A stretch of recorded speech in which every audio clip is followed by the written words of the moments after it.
And it's actually, no, let's stop for a second. Please don't interrupt me.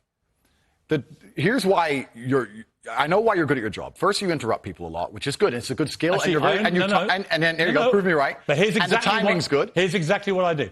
I only interrupt people like you when you either refuse to answer the question or answer a completely different one. Sure. And I want to remind you of what the question was. Fair. Or when you misquote me back, which you've done repeatedly through the interview, where you say, you see, Piers, you agree with me. And the viewer who's been watching will go, no, he didn't. Cool. No problem. The other thing you do is you try and set these traps like now. So you're saying what's the trap you think I'm setting? You're saying that I agree with every single point of view a man has. I literally didn't say that. You're saying, well, you support Alex Jones. Why would you misquote me? Because you're saying you support Alex Jones and you said you've been on his podcast and he said this. I don't know what do you think of Alex Jones? I don't know everything he said. What do you think of him? I think on his podcast he was cordial. I think he was professional on his podcast. I've also done podcasts with rabid leftists and people who openly hate me. Alex Jones said that Sandy Hook didn't happen. It was staged by actors. Okay. This compounded the appalling grief of the families of those poor 20 children who were gunned to pieces by a lunatic with an AR-15 semi-automatic rifle. They were already grief-stricken beyond belief. And this guy poured petrol onto that grief quite deliberately to make a huge amount of money from his InfoWars fake news bullshit.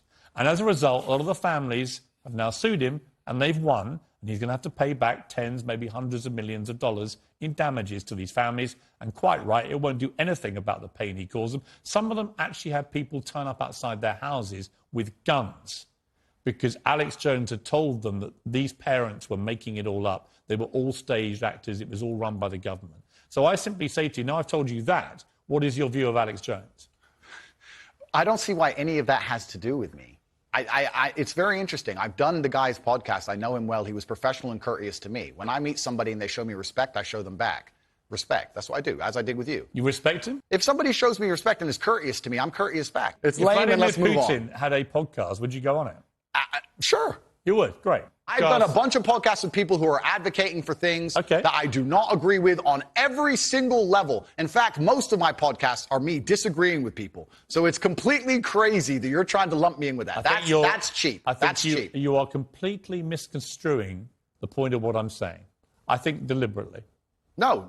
What you're trying is a cheap trick. And I'm just making it clear to the audience. It's not a cheap trick. I'm just curious where your moral line is. It's a cheap trick. Where's your moral line? I disagree with the points of view with the majority of the people I do podcasts with. So it's a very cheap trick you're trying here. So when people invent vile things to make themselves rich off the back of families of little kids who've been blown to pieces with a machine gun or a semi-automatic version of a machine gun, I think that is actually a line I wouldn't cross. I wouldn't be happy to go on someone's podcast when they've been responsible for doing that. It's not about political views or differences of opinion over facts. It's about somebody deliberately inventing a pack of lies to compound the grief of families. And I'm curious, you don't think you have any need to go down any kind of moral quandary about people like that before you continue to allow them to use you for their own promotion. He didn't use me. He didn't use me for Why does he have you on the podcast? Because we disagreed and discussed points like we're doing with you right now. Did you call him out on that? Are you using me? We didn't discuss that. I'm not using you. I'm giving you a platform most people aren't giving you right now to show the world who you really are. Fantastic. So neither of us are using each other. I'm here on your show. I'm providing you with content. You're giving me a platform. And nobody's using each other. It's mutual. We don't agree on a whole bunch of issues. It's fine. And here we are. I think we've had a robust exchange.